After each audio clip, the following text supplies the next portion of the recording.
alaikum warahmatullahi wabarakatuh. Al'umma barkanmu da wannan lokacin, da fatan kwana cikin koshin lafiya a yau suma. Al'umma na san kwana kun yi misin din ganin wannan fuskar. To wannan baiwa Allah da kuke gani ta jikin wannan bidiyon na ita ce sanadiyar buya na kwana biyu. Kowa da ya riga ya san ni masoyin Maryam Yahaya ne na hakika na gaskiya da gaskiya. Wannan matar ta yi amfani da soyayyar da nake yi wa Maryam Yahaya, ta shiga jikina daga ƙarshe ta nuna min suna da alaka da ita da Maryam Yahaya. So muka yi exchanging number, muke waya da ita, sai ta ce min Maryam Yahaya ta bata kwangilar ta kawo ni wajenta. So lokacin ba ni da wadda zan yi contacting ɗinsa domin tabbatar da wannan matar tana da alaka da Maryam Yahaya ko ba ta da shi, sai wata jarumar kaniyar guda ɗaya, Khadija mai numfashi. So lokacin na yi ƙoƙari na sanar da ita a WhatsApp. So na tura mata sakon amma bata bude ta responding ba, sakamakon watakila ayyuka sun mata yawa. Kawai sai na daki da ka, sai na tashi, sai na tafi Kano. Da na je Kano sai na kira matan nan a waya, sai nake gaya mata na shigo, sai ta zo da mota sai ta dauke ni. Ta dauke ni, yanzu zaka kashe ni ban san sunan unguwar su ba. Sai ta kai ni unguwar, da ta kai ni unguwar ina tunanin ta kai ni gidanta ne. Kwana na 3 a gidanta. To ranar da muka ji, so sai nake tambayar ta, to yanzu yaushe zamu tafi wajen Maryam? Sai take ce min a Maryam ai bata dawo ba, cha ta yi diyan hada ku video call da ni da ita da kai. Sai nace to shikenan babu damuwa, yaushe zaki hada video call? Sai ta ce min sun yi magana da Maryam din kafin nazo. So to Maryam ta ce mata za ta kira ta idan ta zama available, ita yanzu Maryam din tana busy. Sai nace to shikenan. So matan nan dai a takaice dai, saboda bazan iya bude muku gaba ɗaya labarin ba, a takaice dai matan nan ta yi amfani da soyayyar da nake wa Maryam Yahaya ne domin cika wani burinta a karan kaina. Matan nan ta sani na aikata abubuwan da a rayuwata ban ma taba aikata su ba gaskiya, kuma astaghfirullah, ina roƙon Allah ubangiji ya yafe min, kuma Allah ya ga zuciyata, duk abin da nayi ni ban yi shi gaskiya dan ina so ba. So matan nan ta yi amfani da ni, ta yi ta biya kanta bukata, ina ga agidanta ina ga wajen kwana 3 zuwa 4. So daga ƙarshe sai na haɗu da sai ta ga bani da lafiya, sai na kamu da rashin lafiya a gidanta.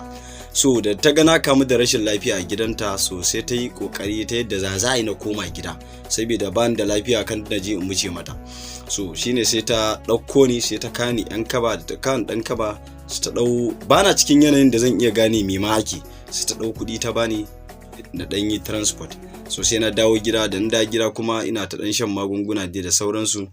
Sai gashi kuma Allah ya yi na dan ware, sai na ce bari da na yi wa al'umma bayani. Gaskiya al'umma a kiyaye al'umma, in zaka so mutum a kiyaye. Ni abin da zan ja hankalin mutane a kai gaskiya, idan kana son mutum gaskiya, kar da idanunka ya makafince kamar yadda na idanun ya makafince, saboda ni idanuna ya makafincewar da gaskiya ko me aka ce min in dai akan Maryam Yahaya ne, I can do it. Bazan duba me zan tarar ko me zai biyo baya ba, kawai ina yin sa ne, sai dai bayan nayi in zo ina da na sanin yin abin. So wannan matar da nake gaya muku ba matar, to ban dai sani ba, bazan ce mata ba mutumiyar kirki ba ce, ni bazan aibata ta ko kuma muzanta ta ba. So ban sani ba, a'a a kaina ta yau ta fara wannan abin, a'a halinta ne haka, ko a kaina ta fara. Allah ubangiji ya shirye ta, Allah kuma ubangiji ya sa ta gane gaskiya. Kuma ni a shawarar da zan baki, na san dole zaki ci karo da bidiyo na, shawarar da zan baki, ki koma, tunda Allah ya rufa miki asiri, kina da gida da mota, gidanki gida ne mai kyau, ga ki da kyau, me zai hana ki nemi miji ki aure? A yanzu zamanin nan da kike gani, idan kina son matashi ne mai karancin shekaru irina, zaki samu, zaki ga matasa ire-ire na da yawa suna son aure, amma yau ta hana su yi auren. Irin wannan idan zaki samu, idan zaki tuntuba zaki samu, sai ki dau nauyin abubuwan da ya kamata, sai ai aure a rufa juna asiri. Amma ba wai kina biyo irin wannan kina shigowa irin wannan duniyar ta media, kina yaudarar mutum, kina zuwa dan ki je biya miki wasu bukatun ki na kanki da kanki, wanda ke a karan kanki ke riga kin san haramun ne ko addinin musulunci, ko ba haka bane.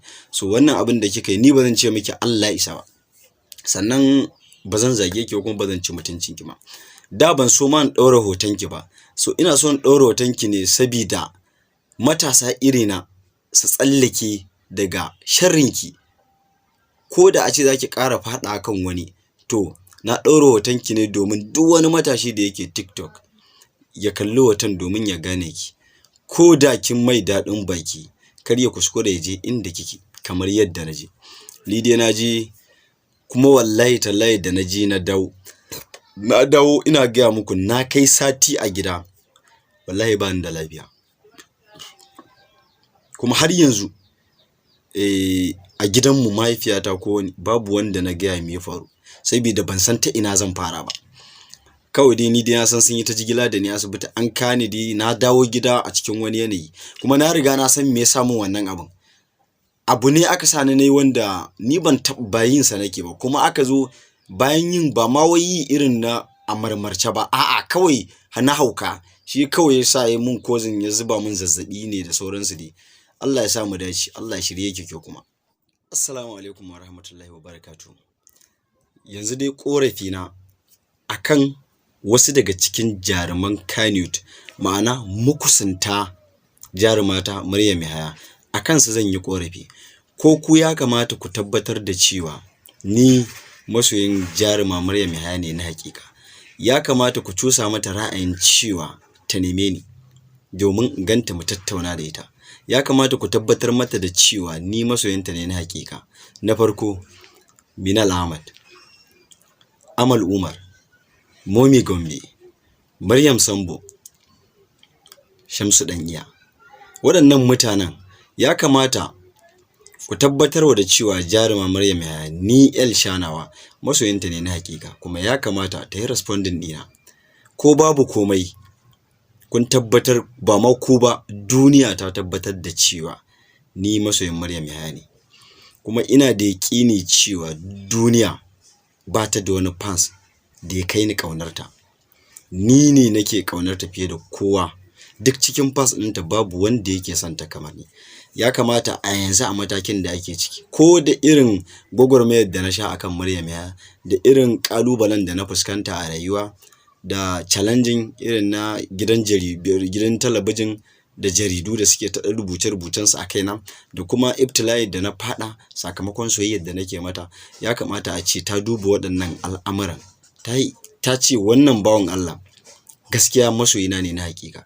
Duk da cewa ni ina yi mata uzuri, sakamakon duk aka ce wa mutum celebrities ne, dole sai ya tsaya ya nutsu, ya yi amfani da iliminsa da tunaninsa wajen gane mai ƙaunarsa ga tsakani da Allah. Saboda yau duniya ce babu gaskiya. Mutum zai fito ya nuna duniya yana son ka, ka janyo jikinka, daga ƙarshe kuma sai ka ga ya cutar da kai. Wannan abubuwan su suka hana jarumata Maryam Yahaya ba wa damar ta neme ni ta jana jikinta. So, duk da cewa duk wanda ya ce shi ne ba shi ba ne, amma ni ina so in tabbatar miki da cewa ni ɗan halak ne, kuma cikakken ɗan halak ne, kuma mai rama halacci ga halacci. Kuma ni bana ɗaya daga cikin mutanen da gaskiya ni a rayuwa ma ban taɓa jin akwai wata rana da zan ƙi ki ba. Idan da zan ƙi ki tun yanzu ya kamata na ƙi ki. Na farko, duk da irin abin da nake fuskanta da ƙalubale da nake fuskanta a rayuwa, ba ki taɓa fitowa kin ce a ba, amma hakan bai taɓa damuna a cikin zuciyata ba. An sha cewa a rabu da ke kaza da kaza kaza da kaza, amma har gobe sai in ji ƙaunar ki tana ƙara ƙaruwa cikin zuciyata. So, da wannan nake cewa dan Allah dan Annabi, duk wanda ya ji saƙona in dai yana da kusanci da jaruma Maryam Yahaya, dan Allah ya yi inviting ɗinta ta gani, ko kuma ya kunna mata ta gani. Na gode.